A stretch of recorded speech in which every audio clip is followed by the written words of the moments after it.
Hey everyone, thank you so much for tuning into today's video. Today's video is going to be a quick review of my Happy Planner budget layout.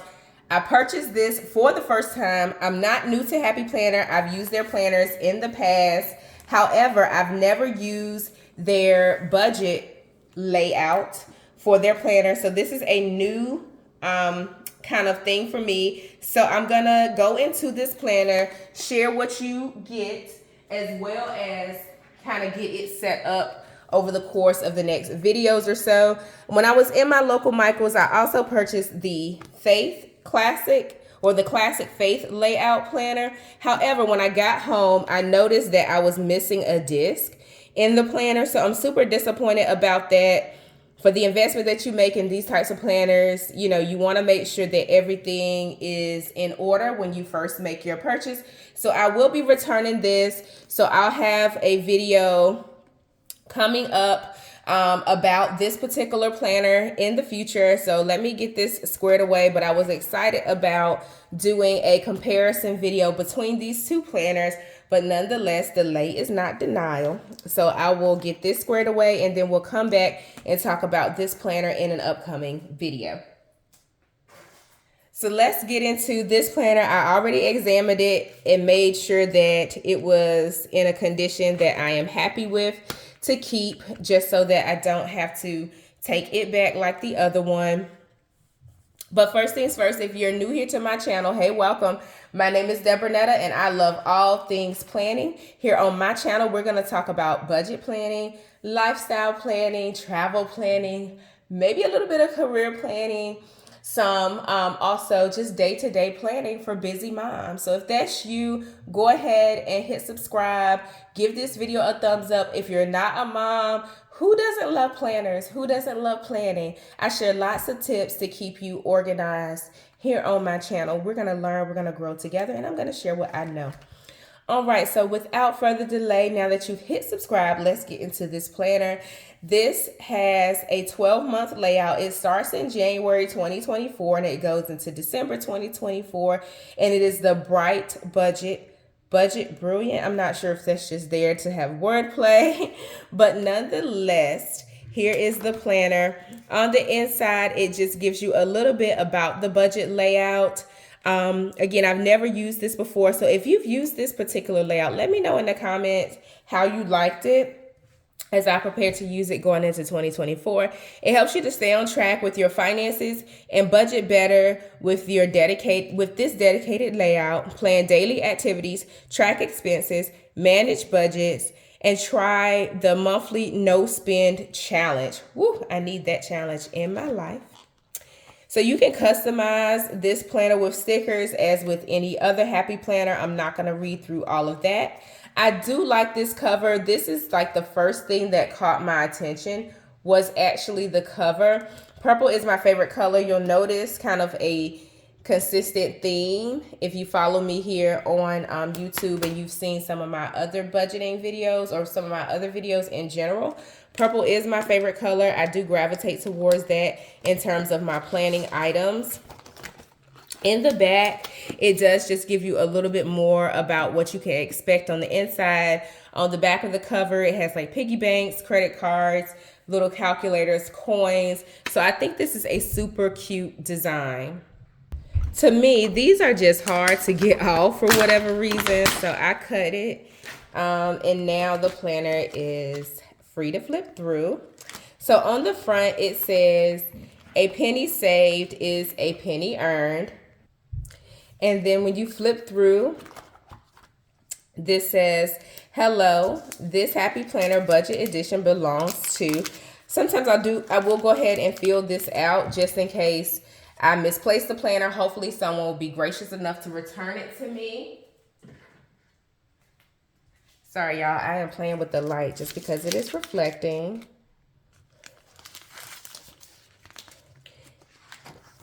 All right, so we're gonna go through this planner in quite a bit of detail. I won't make this video super long, but I do wanna make sure that you understand what you are getting when you purchase this particular planner. In the front, I do like that it has each day for each month. So perhaps I envision myself using this for some of my one-time annual expenses. So for example, my car taxes, or, you know, just random bills that you only pay once a year. Some business expenses will go in here as well. For example, my website hosting, just because that's pretty substantial, I'll probably chart that in here. Maybe I'll color code it just so I can keep my personal expenses separate from my business expenses, because as entrepreneurs, we should make sure to do that. Then here on this page, it starts right out the bat with January. So you don't get a lot of lead up into the months. I wish there was a little bit more there, but we're going to see what's happening. So when you have each month, you can chart unexpected expenses. I did have quite a few unexpected expenses in December, so I'll probably take note of those down here because they will roll into January for me to pay them. So I want to make sure that I account for that. Then also, it's not really an unexpected expense, but it's like one of those one-time expenses. In the month of January, I do pay my tuition. So I am in a doctoral program, getting my doctorate degree. So tuition is, y'all, we're not going to talk about that because we're going to have to plan that into this year.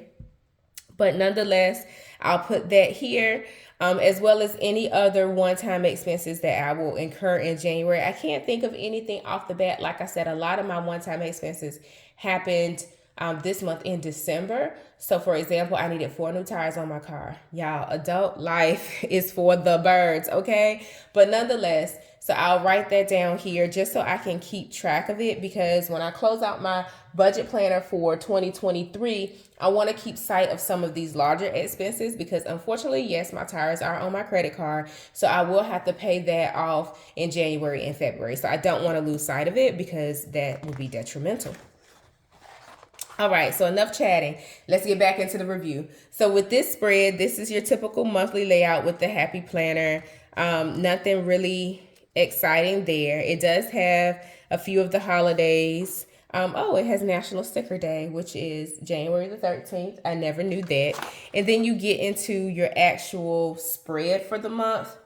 I do like this planner a little bit better than the Walmart budget planner, which I have here on my channel. I'll leave that down in this description box.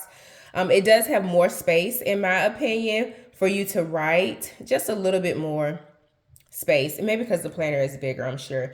But this also has a savings tracker. It has the accounts plus debts. So for you to look at your account, any activity in your balance for your debts. And then there's this no spend challenge each month. Let's try it, y'all. Leave me a comment if you're with me on a no spend challenge. Maybe I'll set something up more official. Then when you get into this section, it has your weekly expenses. I spend a lot each week because I have 4 children and I just have a busy lifestyle. So this should help me to consolidate my expenses. We'll see. I've went back and forth with going over to the cash method, but I'm not real sure about that because a lot of places now are contactless, meaning that they only take card. So it kind of puts a damper on the on the cash method because you have to use a physical card to pay. So we'll see how that evolves over time. Down at the bottom, it says, where do I deserve a gold star? So we're going to celebrate our success throughout the month. And then is there anything I can do better? So that will help us to steward our resources better. It has each week already outlined. You can take note. I love this. I love it. Particularly for me, I do a lot of traveling, so I can kind of plan, how much I'm spending or track how much I'm spending for travel. Anything that needs to get paid, taken care of, one-time expenses, like I mentioned. Every now and again, I'll order from HelloFresh. I'm not as consistent, so those are like one-off expenses. But I really love this section because I think I'm going to do a DIY expense sheet for the month. So even though I have this, I'm so used to doing a DIY monthly budget spread. I'll give you an example in another video somewhere in the cards or in the description just to kind of show you what I'm talking about. But I am very like old school. So I may do a DIY spread here. It'll be totally repetitive of the spread that they already provide you, or maybe I'll use the spread that's provided, and then I'll use this as a spillover to track like subscriptions or like one-off expenses and things like that. So we'll see how it evolves. And then you go right into February, same setup for February. It says girls just want to have fun. Yes, we do. All right, each month is the same, so I'm not going to go through the same thing 12 times over. Let's check and see what's in the back. I wish there was more like free writing space for you to use, but there's a few. No, this is just a part of December.